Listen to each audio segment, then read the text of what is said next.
All right, welcome in, everybody. Thank you for joining us at the Connecticut Affordable Housing Conference. My name is Kayla Giordano. I am a senior manager at the Partnership for Strong Communities, and I am so excited to introduce our last session of the first day of the conference. This session is titled Catalyzing Community, the Role and Importance of CDFIs. Something that I am really excited to be listening in with you all today as I started my career at Capital for Change, which is the CDFI that we're going to be featuring today. This session is sponsored by Heritage Housing, and David McCarthy is a speaker on today's session as well. So thank you so much for your sponsorship of the conference. And thank you to all of our sponsors who make our Affordable Housing Conference happen every year. And now I am going to turn it over to John. Thanks, Kayla. Pleasure to be here. Today's panel brings together two distinguished leaders working at the forefront of affordable housing community development, each bringing a deep expertise in deploying capital and strengthening communities. But before we start, I wanted to again extend my sincere thanks to Kayla and Chelsea at the Partnership for Strong Communities for hosting this conference and creating a space for these critical conversations. Their leadership in affordable housing continues to elevate this work across the state. I can't express it enough. So my name is Jonathan Cabral. I'm the Director of Housing for the City of Hartford. It is my privilege to moderate today's discussion. In my role, I work closely with partnerships across the public, private, and nonprofit sectors to expand housing opportunities, revitalize neighborhoods, and ensure that our residents have safe access to safe, affordable homes. We're joined by two exceptional experts, Diane Smith, who's the CEO of Capital for Change, which is Connecticut's largest self-service CDFI. Diane has dedicated her career to expanding affordable housing and driving sustainable community investment. Under her leadership, CDFIs like Capital for Change are increasingly vital in bringing flexible, mission-driven capital to projects that traditional finance often can't support. Alongside her is David McCarthy, founder of and president of Heritage Housing. David is a seasoned affordable housing developer who has created and preserved more than 1,000 homes across several states. With deep knowledge in federal, state, and local financing tools, David really does bring an on-ground perspective on how CDFIs collaborate with developers to move complex projects from vision to reality. So together, Diane and David will help us explore the essential role of CDFIs, the essential role CDFIs play in expanding access to affordable housing, strengthening local communities, and fostering equitable long-term community development. So with that, I will pass it on to Diane. I will share my screen. So thank you, John. If you want to move on to the next slide. As John mentioned, Diane Smith, I'm the President and CEO of Capital for Change. We are a CDFI, a Community Development Finance Institution. We're headquartered in Wallingford, Connecticut, and we do our work statewide, although we do have some services that we provide in Massachusetts and New York as well. For those who aren't familiar with CDFIs, we are mission-driven lenders. As the slide says, that we're providing affordable finance and financial services to underserved communities. So CDFIs across the industry, across the country, are really dedicated to providing affordable capital for the purposes of small business lending, housing development, neighborhood stabilization, wealth building, and do this work consistently everywhere. It is really important to us to be able to invest in communities that have not had access to capital historically, and to provide some types of financial stabilization, economic sustainability within those communities and those households. We are certified by the U.S. Treasury. The CDFI fund is a subsidiary of the U.S. Treasury. And what that means is that they review organizations like mine to make sure that they're meeting all of the tests in terms of how we source capital, what work we do, where we do it, and what our intentions are going forward. So we are very mission driven. And the whole idea is to create more economic vitality within these communities, primarily that are at least in Connecticut, where there's an intersection of Black and Brown communities and low wealth status in terms of income. They tend to be sort of the same places. So we really want to make sure that we're shoring up those communities in a way that traditionally we haven't been doing in the United States. So why CDFIs matter in Connecticut? For those of you who grew up here or lived here long enough, you know that there are sort of multiple types of economies here in the state. We have very wealthy towns and segments of the state is very, very poor. Folks that have access to infrastructure, and those who do not. So there's a lot of knitting together that really needs to happen in order to make sure that things are sustainable. So CDFIs sort of stand in that gap. We expand housing opportunities, whether it's multifamily rental, multifamily ownership, or single family ownership. Those are some of the spaces that we work with in terms of affordability. Some of the investments we make are for restricted affordable housing, meaning that there's a public subsidy involved that indicates who gets to live there and for how long and what that subsidy looks like, as well as unrestricted affordable housing. So when you find places like New Britain and Meriden and Hartford, where you've got long-standing historic established neighborhoods of 2 and 3 family homes, 6 family rental units, that sort of thing, that aren't restricted. They're owned by people, right?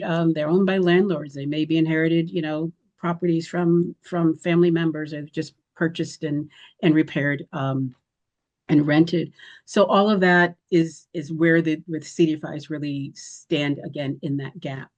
We also revitalize downtowns, and the downtowns, we're not talking about Manhattans, we're talking about those mixed use corridors in every town in Connecticut that's got some sort of main street, that's got the CVS and the guy who fixes computers and the coffee shop and that sort of space. A lot of those spaces are also mixed use. So there may be opportunities on the second to fifth floors. There could be that those second to fifth floors are filled with residents and tenants, but there's nothing on the bottom. And CDFIs work with those owners of those properties, with potential business owners who want to occupy those spaces. And then ultimately that local impact is that more is more. It's more housing, it's more businesses, it's more wealth building opportunities, it's more revenue generating opportunities for the town. There's more community connection, because the other thing the CDFIs do, we invest in nonprofits who help to build those community services and programs that really help to knit the whole community together. In terms of how CDFIs advance housing, for those of you who've ever done development, there's sort of these fundamental stages of development. There's pre-development, construction, and permanent lending. And then there are these little spaces in the middle. You've got to find funds to acquire a property, and sometimes those are hard to find. The pre-development financing is also part of that process when you're assessing feasibility. Then there's construction financing, which tends to be fairly expensive, but it's short term. And then the permanent long-term financing. CDFIs can step in that space, in any of those spaces, depending on the CDFI. You also the CDFIs tend to be very flexible. Sometimes that pre-development rolls right into your construction. Sometimes your construction rolls into your permanent lending. And a number of us will try to figure out what is the best solution for this particular project. So when we're working with developers, when we're looking with property owners, how does this money need to behave? How much should it cost you? How long do you need it? And we do that cooperative problem solving with property owners and developers. And a lot of times it's how does that money need to behave with public sources? If you're working with the state, if you're working with the city, and other, philanthropy, what are they bringing to the table, or what do they need you to bring to the table that helps them to leverage those dollars? So again, it's the collective problem solving to get to yes on those projects that are so vital in our communities. And I've lost my space here. The other thing we do is bridge lending, and a lot of CDFIs do that as well. So that if a developer has a commitment of a tax credit or a grant or some other thing, source of funds at the end, or some portion of the property, but they don't have access to it right away, CDFIs will bridge that. And we've done that work with a number of types of developers. Again, it's really assessing the feasibility of the project, understanding what the project needs, how does that money need to behave, how do we move that forward. And then in terms of supporting the revitalization of underserved markets, when we think about the downtowns of Connecticut, as I was describing, it's where do we fit? How can we assist in making that project move forward, particularly if there are a lot of moving parts? So the project that David's going to talk to you about is in Norwich. And what was interesting about this particular project is that it took a relationship between a nonprofit and a quasi-public to sort of highlight what was possible. There were 2 developers over the course of the project. The municipality was heavily involved, and there were 3 different CDFIs involved in this project to make it work and for it to get to yes. So John, want to move on? So the pilot program that allowed us to highlight what David's going to describe was a relationship between the Connecticut Main Street and the Connecticut Housing Finance Authority. And the idea was to understand how can a study of a space create a plan of action for properties in a neighborhood, in a downtown neighborhood, particularly around mixed use development of those mixed use corridors. And what we really wanted to understand was how can we also leverage the Main Street, the Connecticut Main Street network to activate the upstairs, which is generally what you find in a downtown area.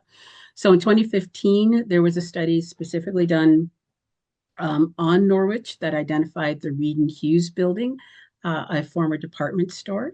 And David McCarthy was the winner of that lottery. In the end, he took on this really, really challenging but really important project to finish it and really be part of a revitalization of a downtown area of Norwich. And I will stop there.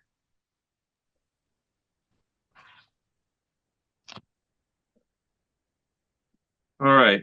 Good afternoon, everyone, and thanks, Diane, for that introduction. I'm David McCarthy, president of Heritage Housing, Inc. And today I want to highlight how CDFIs were instrumental in our successful redevelopment of the Reed and Hughes building in Norwich, Connecticut. I think we'll start by just a very large-scale summary of why were CDFIs helpful for Reed and Hughes specifically. The Reed and Hughes project was a challenging historic reuse. It was a long vacant building in disrepair. It had complex financial needs, and it wasn't in an underinvested location without much precedence for market rate housing. So where traditional lenders saw risk, we felt that CDFIs saw the potential of this project. And their flexibility, knowledge, and commitment to community impact made them the perfect partners to execute this. And just a very, again, high-level summary of the building itself. It is a historic building that we revived for use as 17 apartments, which are essentially market rate, and a ground floor commercial space. And we're hoping that it becomes a catalyst for downtown revitalization in Norwich. There's a bunch of other projects happening at the moment there as well. Next slide, please. I'm going to go back in history a bit on this because there's really a quite remarkable story about the Reed and Hughes building that needs to be told in order to understand why this is an important project, because when you first look at it, it just looks like a kind of random building in a downtown. But there is a lot to this. The Reed and Hughes department store was built in 1869 and substantially modified in 1898. And it anchored downtown Norwich for over a century as a department store. You can see some historic photos of the building here. Longtime residents of Norwich still speak fondly of traveling to downtown Norwich to shop at the Reed and Hughes department store. But as retail shifted to car-centered suburban locations and traditional downtown retail declined, the store closed in 1987, and no new use emerged for it, leading to the building becoming vacant and derelict throughout the 1990s and the 2000s.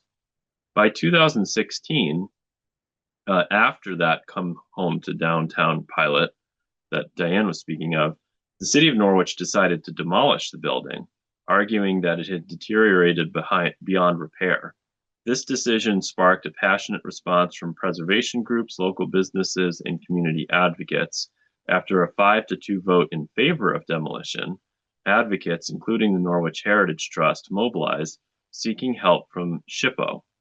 Their efforts led to 3 hours of testimony before the State Historic Preservation Council, which ultimately requested the Attorney General's office to file an injunction to halt demolition, citing viable alternatives, which was granted.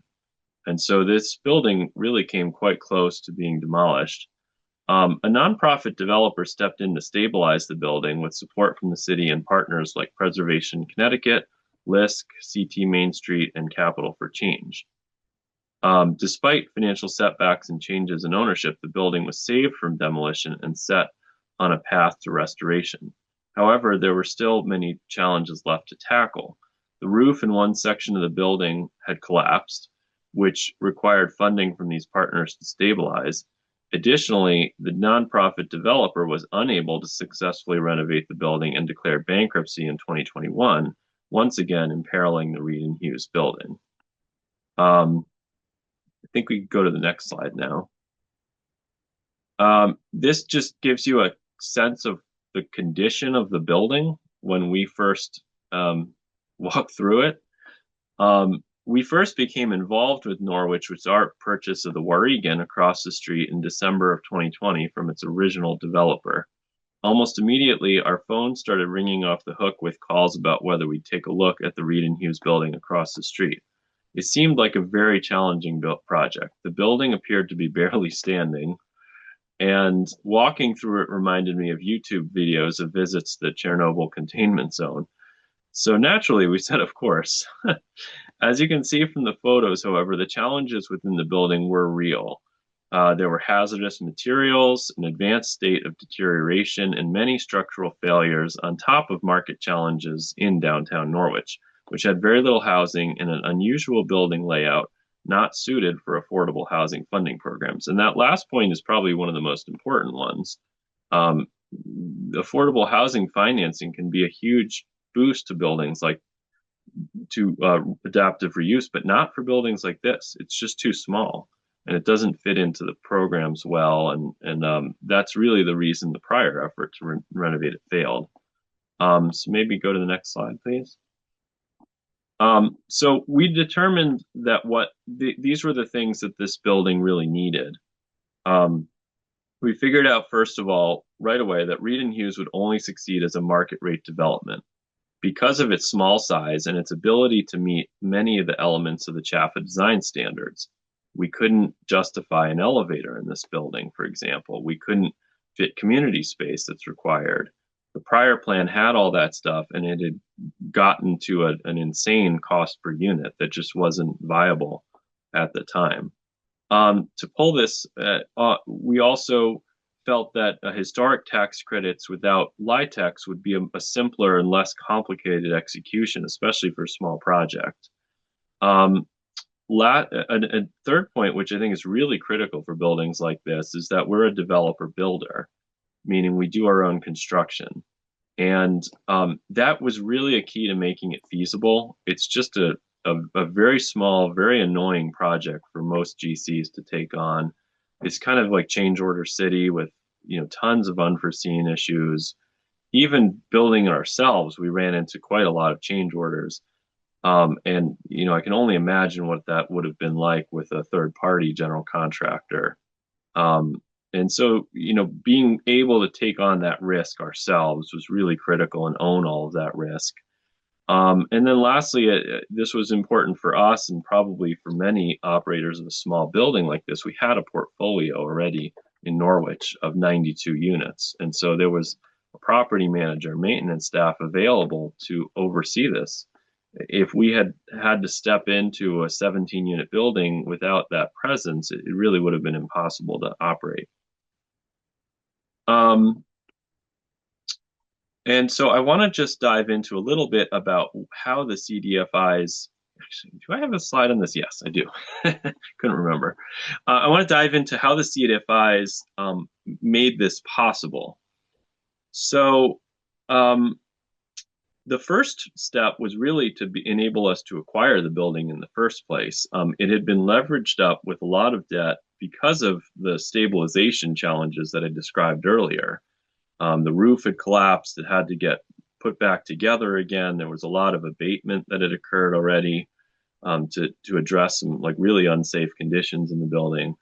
And that had led to this property of 25,000 square feet having, over a total indebtedness of like $1.5 million, which just was not going to be viable. And so Lisk and Capital for Change were lenders to the building originally and were willing to write off some of their debt in order for us to be able to even acquire the building at a price that made sense for what we were getting. And so that was a crucial first step. In addition, a couple of lenders also just wrote off their loans entirely, including the city of Norwich. Second of all, then, Capital for Change provided a flexible construction of permanent loan, which was tailored to the unique needs of this historic renovation. A second part of that was an innovative bridge loan over the state historic tax credits, which enable us to move forward with construction before all the credits were finalized, which most lenders would not do. In case any of you are not aware of this, with state historic tax credits in Connecticut, they're not actually awarded until you complete the renovation. So you have to somehow have to carry this cost of, in this project, it was $1.2 million. It can be as much as $4.5 million. You have to somehow carry that until you get those credits issued. And that Capital for Change partnered with a group called MHIC, Massachusetts Housing Investment Corp, another CDFI, to provide this capital. And I will say that they also brought in expertise. So they understood what they were lending against. And and that seamless integration and that knowledge of the product was really critical. I want to just stay on this slide for 1 second to also mention the other funding sources that were critical here that are not CDFI. We were able to leverage both the state and federal historic tax credits, which funded about $3 million of the repairs, which is approximately half of the repair cost. We received a $500,000 SIF loan from DECD / the city of Norwich, which was connected to the demolition and abatement of the building prior to construction. And then lastly, we received a $600,000 low interest loan from the city of Norwich through the ARPA grants that were awarded in the 2020s. And so all of those pieces had to come together to make this possible. We'll move on to the next one. And I'm just going to finish then with these are some pictures of the completed building. We have occupied all but 2 of the apartments at this point, and the retail space is leased via an LOI. We're getting the build-out cost budgeted right now, and we hope to get that tenant in the early part of next year, at which point the building will be fully occupied. We've seen really good interest in this from the market, and it is an unconventional product. So you can see from these pictures that you have these bedrooms that are kind of an interior bedroom with a space, but with an open ceiling that carries into the living room. So you don't, that provides natural light. It's a very innovative design, but it's not conventional. You have a walk-up building without elevators. You don't really have amenities in the building. So it attracts, it needs a unique tenant, I think, in order to be attractive. But even with that, in the last just 2.5 months since the building opened, we've leased 15 apartments, and we're leasing them for a 1-bedroom is leasing at $1,580 a month, and a 2-bedrooms leasing at $1,870 a month, which is higher than market rates that we've seen in downtown Norwich to date. So I think it shows that, these buildings can work and they can be attractive to the market, but they do require a lot of careful thought and making sure that you don't overprice them and you really understand who your market is. And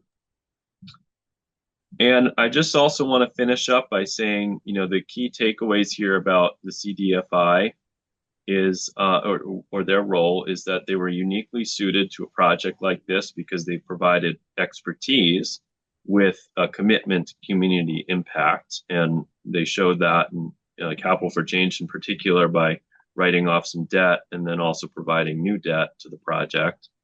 They were always flexible, willing to innovate, and had local roots, which made them ideal partners for historic reuse and downtown revitalization. And by working with Capital for Change and LISC early, we were able to tackle this complex development project without too many hiccups. And so I would encourage anyone working on a downtown project like this or working in housing community developments to consider a CDFI as a partner, and they can really, help make projects like this succeed. So I'll stop there. Thanks, David.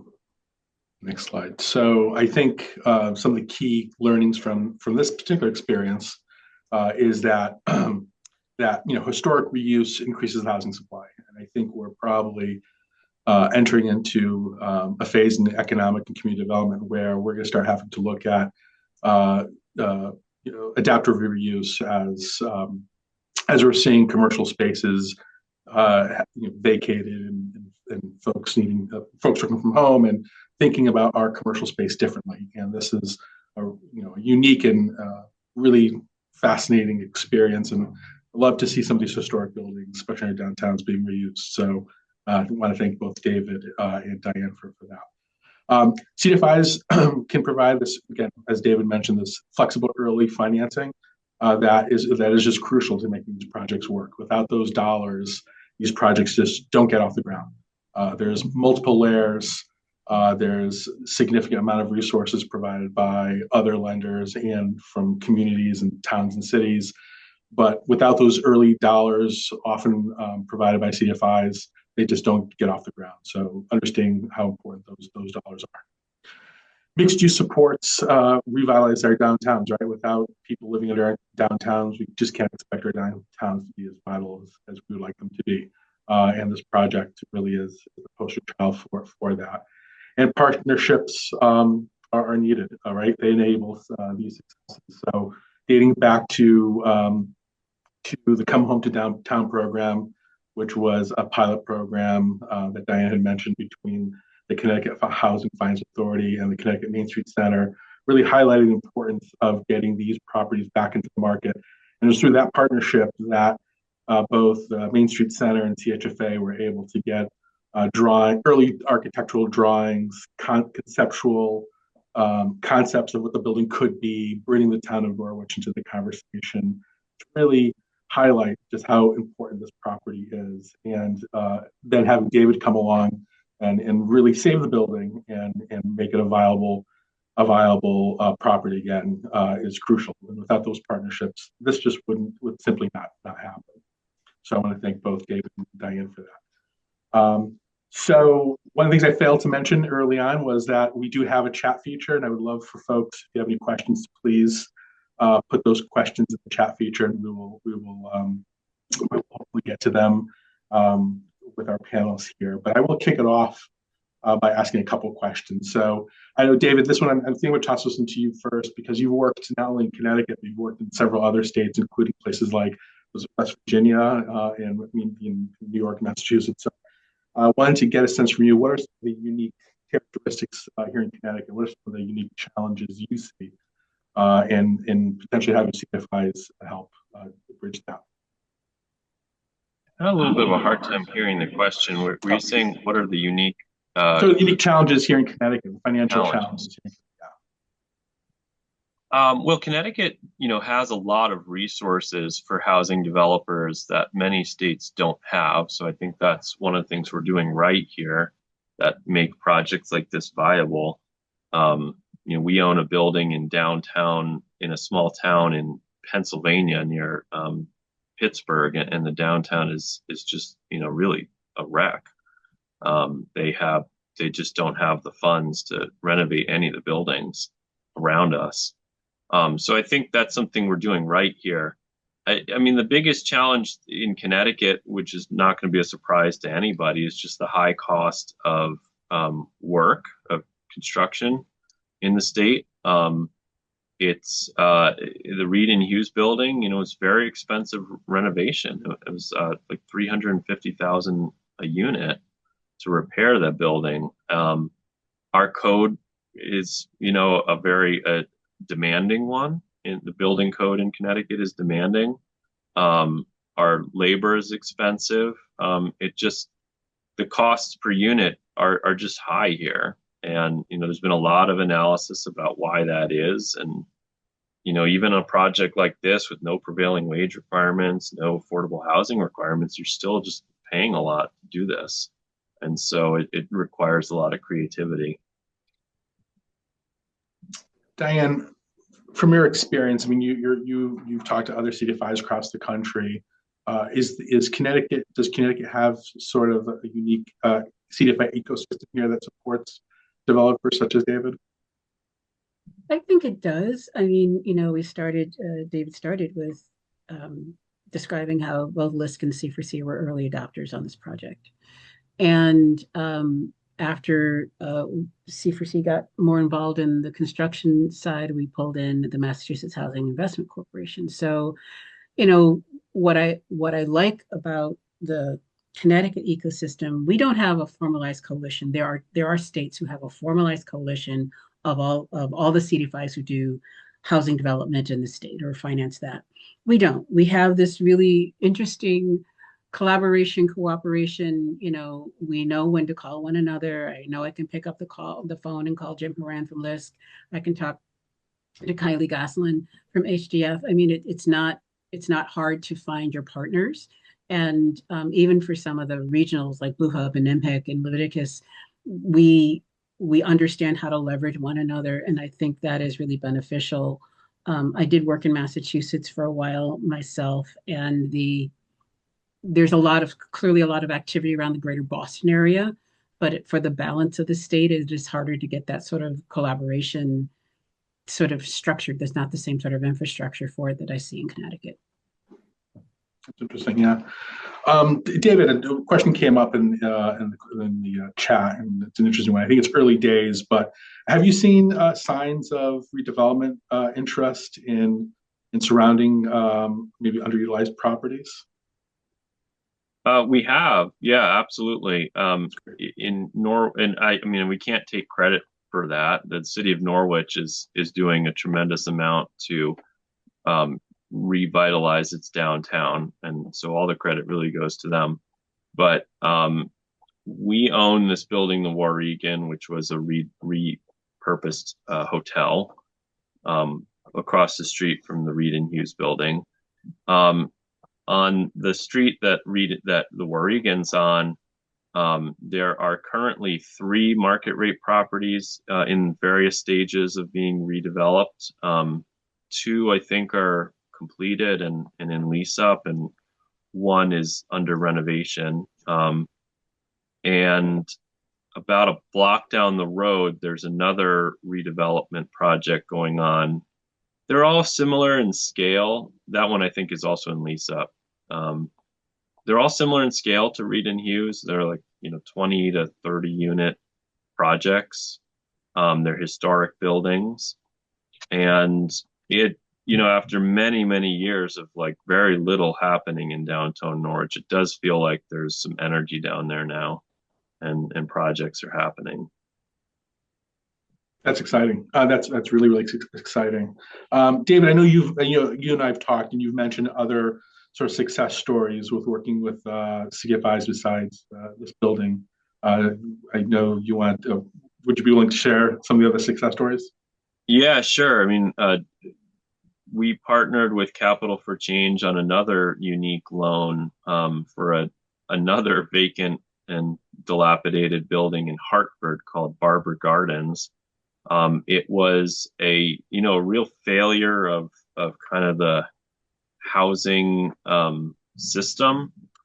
It was a Section 8 property that had fallen into just horrendous disrepair, and ended up getting its Section 8 contract removed by the federal government because the conditions were really just that bad.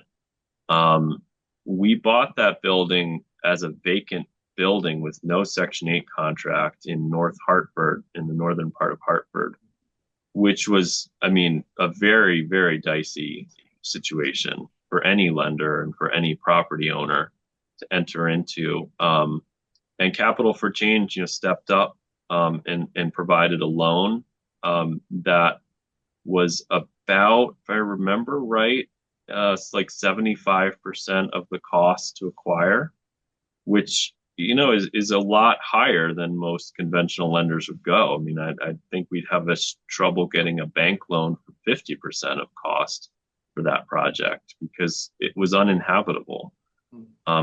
It was basically just a land deal. And I think Capital for Change believed in the plan, and we were ultimately able to execute that. We started renovating the building in 2021. We completed the renovations in 2023, and it's a operating property now. It's doing very well, and it's very nice housing as well. We were able to put a lot of money into the building. And when it comes to impact, I mean, those are the types of projects you're looking to have happen. You want to make sure that you don't leave holes in the soul of a neighborhood. So, if we're able to partner with the right developer, we want to be able to do that, and that's Capital Change, and as well as other CDFIs, because that is really what drives us. We are mission-driven organizations, and we're really trying to have an impact that is beneficial to the residents of the community. That's a great story, and an important one, especially in that neighborhood. Yeah, there's a lot of other stuff happening there now. And I think if Barber Gardens had just been left as a derelict building, that would have been hard to get that kind of energy that you're seeing up there right now. Yeah, that spin-off effect just can't be underemphasized. We did get another question, sort of ties into a question I was going to ask anyway, but what are some of the capital capacity gaps? But before we get to that, so there was a question by Greg around sort of what are CDFI's interest in providing long-term financing, or are CDFIs generally more oriented to pre-development or bridge and construction financing? I know that may differ from CDFI to CDFI, Diane, but it does. I thought you'd take that. Yeah, so it does. It differs. There are some that are primarily the sort of pre-development and construction, and then the bank or somebody else will take out on the private side, on the permanent side. We do have a permanent product. It is in partnership with the Connecticut Housing Finance Authority for small multifamilies. Generally, those are under 20 units, so not something that would warrant a tax credit, local housing tax credit kind of thing. But the way the permanent financing will work, I think with most CDFIs, it really depends on their source of funds. So we have this permanent opportunity with CHFA. So that is one of their sources. CDFIs generally borrow a lot of their money, not all. Some folks get money from the feds, and they get them from the state, and they get it from philanthropy. If anybody wants to introduce me to Mackenzie Scott, give her my number. So it really depends on how they raise their capital and what the term of that capital is. So you don't want to offer a developer, 10-year, 15-year term if you've only funded it with 3-year money. So whether or not the CDFI you're working with has the ability to provide more long-term capital really depends on how it's sourced. So on that, Diane, what are some of the gaps? Like if you were, as you see, as you get requests from developers such as David or some of the mom and pops, right? I know that there's sometimes mom and pop property owners who come in. What are some of the gaps you see in the market? I would say that the gaps that we have as CDFIs are the same gaps that the developers have. You want low cost, long-term money, right? And that it has some version of flexibility, that you're not locked into something that is going to be hard to deliver on or hard to be compliant on. So, and it cycles. So when I first came to C4C, we had a lot of requests for pre-development lending, and that was fine, except the money we had was not for pre-development, right? And now those projects are moving through the process and they're looking for construction and permanent lending. So you have to be able to match your capital, the capital opportunities that you have within your organization to what the development community is needing. And I think trying to stay in line, in sync with some of those development cycles are really the biggest challenges, as well as having the right cost of funds that we can provide to the development community to meet their needs. So David, how about you? What gaps do you see? I mean, I'm sure much of what Diane has said sort of rings true, but as you've put this project and other projects together, what were some of the gaps you saw in the market that sort of may have slowed you down? Well, this is not specific to us, I guess, but small multifamily is definitely a gap. The traditional affordable housing finance programs begin to be viable at around 35 units, which, in a place like New Haven, that's not a lot of units, but in a lot of towns in Connecticut, it is an awful lot of units. And so if you're not able to do a project below 35 units, it kind of wipes out half the map places where you could actually work. And you could argue, well, the market rate guys will pick that up, but that's not true everywhere either. And there's a lot of places in Connecticut where market rate development is also not very viable on its own. And if you look closely at the market rate world, what you see is that the market rate developers tend to chase very large projects, 100 units and up.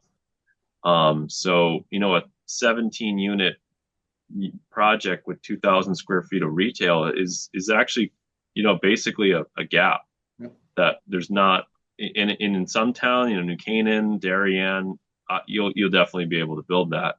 But in a lot of towns in Connecticut, that's a very hard project to execute because it just doesn't fit into any of the buckets. So I think CDFIs and historic tax credits and SIF and CMDA and some of these other tools that are out there can help make those projects viable. Yeah. And one of the places that we're spending a lot more of our energies are on the small multis, but they tend to be even smaller than what David's describing. Mm-hmm. So with the relationship that the CDFIs have with CHFA is providing acquisition, construction, and permanent lending to smaller developers who are really looking at those neighborhood scale projects. So they tend to be under 10, right? So the smaller apartment buildings, the 2s and 3s, that are necessarily part of a commercial corridor or mixed use corridor. And one of the ways that C4C is looking to support some of that work is we are partnering with yet another CDFI, the Hartford Community Loan Fund, and providing some training to smaller developers, to real estate folks who own properties and they're looking to repair them, or they could be repairing them and flipping them, to give them more information and strength and training around how do you turn that work into a true business of development, really focusing on these neighborhood scaled properties, because that's also sort of an opportunity that the banks aren't participating in. Part of the reason the CHFA got involved is that the banks had walked away from that book of business. And even if the individual who owned the property was a client of the bank, they weren't interested in that real estate. And that makes up a lot of Connecticut's, rental housing and some of it is affordable naturally, the naturally occurring affordable housing, and we want to make sure that that is stabilized as well, so that the 2 to 10 is a space, and then the 10 to like the 25 is a space, and they each sort of have different needs in terms of the financing structures. Would you say another gap? We talked about downtown revitalization. Would you see another gap being funding for commercial space in some of these multifamily mixed-use properties? Yeah, I mean, office is like virtually dead. Yeah. I mean, there may be some smaller office developments that could be done in places like Greenwich or Darien, but most of the state, I would say it's not really viable. And then downtown retail can be challenging to underwrite as well, because a lot of the financing that's out there for retail tends to gravitate towards the type of retail that is well known and easy to underwrite, which would be like your average strip center on a highway in the suburbs. And so downtown retail is difficult, and downtown office is basically non-viable in most of the state. Yeah, I mean, it's a tough. I mean, it's a tough time, right? It's a tough time to be in that space, and it's interesting how these two things, I hate to say the death of commercial in downtowns, but let's say the sort of the fall of commercial in downtowns, it does seem to, I guess, this does seem to, happen at the same exact time we're seeing needing more housing period. So again, rethinking these commercial spaces for housing might be at least a solution for now. With that said, I know that the state just passed a new housing bill, 8002, hasn't been signed into law yet, but it will be the law of the land here in Connecticut, and smaller communities will now have to either produce or be part of a larger regional housing growth plan to incorporate affordable housing in that. And so there are those communities, smaller communities, that may not be as welcoming to some of the larger developers, whether it's market rate or especially the affordable space. Diane, do you see CDFIs sort of playing a crucial role in supporting some of the smaller developers that might be resistant to some of the larger affordable housing developers, maybe local emerging developers that you're working with? I think so. I think the question is really how do we make sure we find them and they find us, and to do it in a way that makes sense in terms of the timing of whatever the market opportunity is.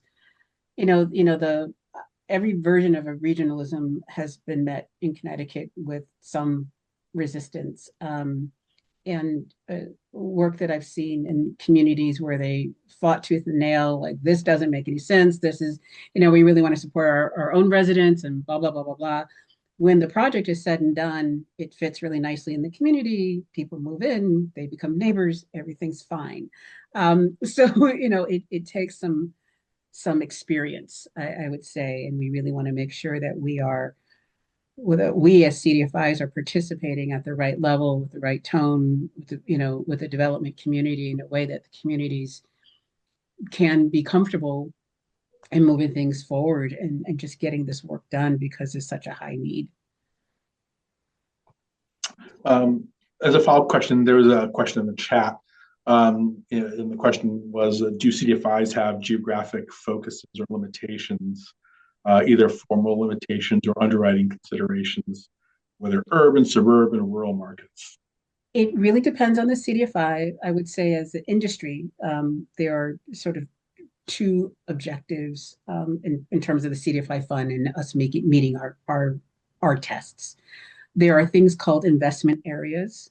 They are across the country. They somewhat align with qualified census tracts, but not 100%.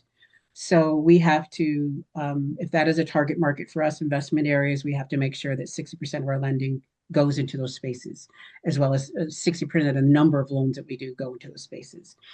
primarily what we are asked to do across the industry is to really make sure that we are serving low and moderate income communities and households, whether that's a geographic space or just a target population. We're looking to, always make sure that there's a benefit to folks who are below 80% AMI. And however that metric is met for the CDFI, they must just be able to demonstrate that. Very cool.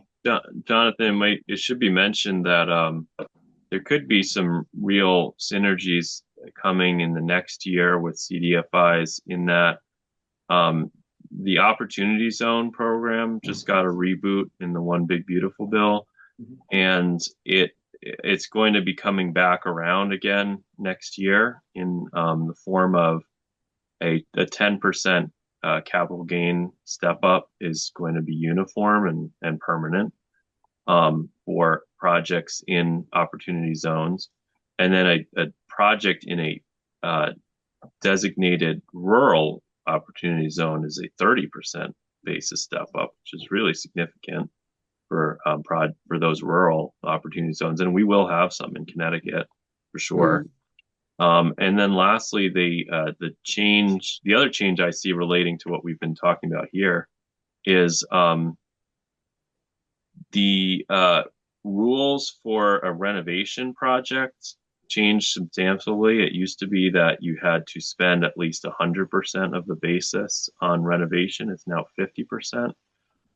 So, that wouldn't matter for a project like Reed and Hughes, but if you look at a project like a fix up of a aging multifamily in a downtown or something, that could come into play for sure. So it seems like that should create some interest in the kinds of census tracts that Diane's group and others are supposed to lend to anyway. And so there's probably going to be some opportunities to make deals work out with those opportunity zone changes. And Connecticut is strangely rural. So it's surprisingly rural. So spaces you wouldn't normally consider rural are considered rural by the USDA. Yep. So, like an Avon or a Simsbury, I think are considered rural just because they're smaller populations. So there may be more opportunities than people think, even in developed communities, to meet a rural test. So I wouldn't want people to be discouraged and thinking they have to be in a place that doesn't have sufficient infrastructure in order to make something happen. Yeah, and just on that note, in the new housing bill, there is going to be a fund set up by the state to fund infrastructure projects that will result in more housing as part of their housing growth plans. So as we're thinking about suburbs and smaller rural communities in Connecticut, thinking about how to partner with CDFI and potentially get some of these state dollars to build out that infrastructure, I think is part of a broader a strategy to get more affordable housing built in your community. So excellent point. It should be mentioned too that the state historic tax credit program provides a boost if you're in an opportunity zone. There's a couple of other programs that have some sort of opportunity zone synergy built into them as well. I can't think of them all off the top of my head, but if you're in an opportunity zone, you should definitely be looking at that and looking as a CDFI lender. Which is great. We're almost at time, but maybe quickly, David, you did mention some future opportunities. Are there other future opportunities, or Diane, future opportunities you see coming up that folks should sort of be aware of?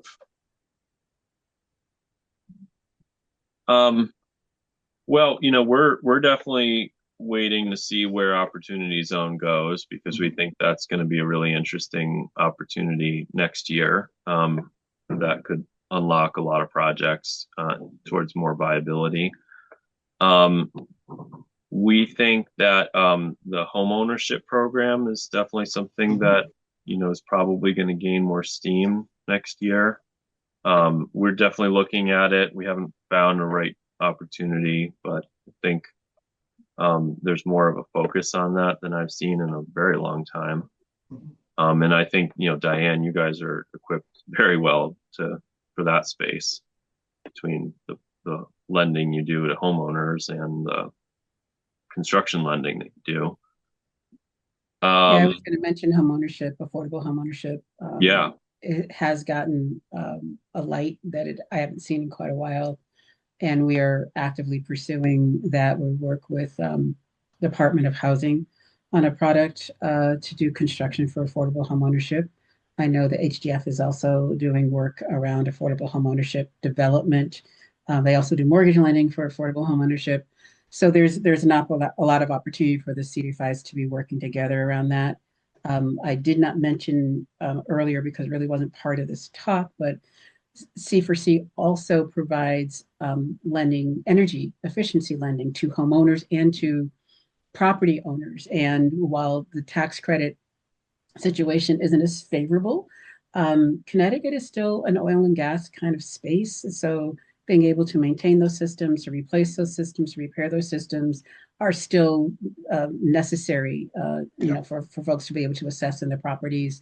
And we have the ability to do that in partnership with a developer, if that's part of what their product, their program needs, or, with an individual owner. So there around the homeownership piece, that also means you're putting in mini splits or you're putting in solar. You can do it at the development stage. And there are just a lot of opportunities around making sure that whatever the new homeownership starts to look like, we can make it as energy efficiency as possible. Great.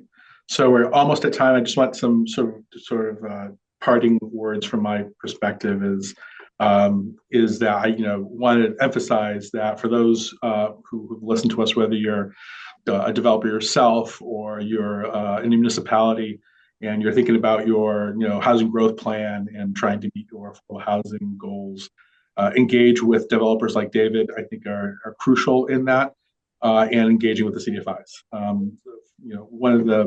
In my career, one of the treats I've had is working with the CDFIs and with developers like David, because these are the folks who really not only bring resources and expertise to the table, but they bring creativity and they work really well together.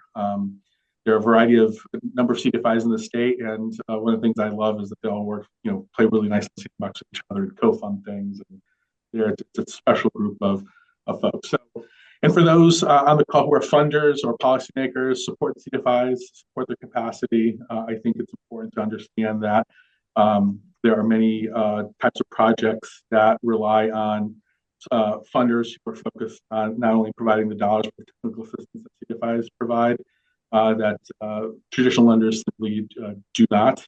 And so helping strengthen our CDFIs and support them is important. And leveraging each other's resources, affordable housing possible. And I think CDFIs are really at the nexus of that. So, Kayla, I'll kick it off to you. I think we're at time now, and I want to thank the panel as well. This was a great conversation. Thank you, John. Yes, this was wonderful. Everyone, give hands to John, Diane, and David. I know I learned a lot, and I hope all the attendees took something away from this and will connect with their local CDFIs and developers to advance some of this work. So that brings us to the end of the first day of the Connecticut Affordable Housing Conference. Thank you so much for being here. We hope that you will join us again tomorrow morning at 9:30 for our keynote on the Federal Housing Advocacy Roundtable. Thank you, everyone.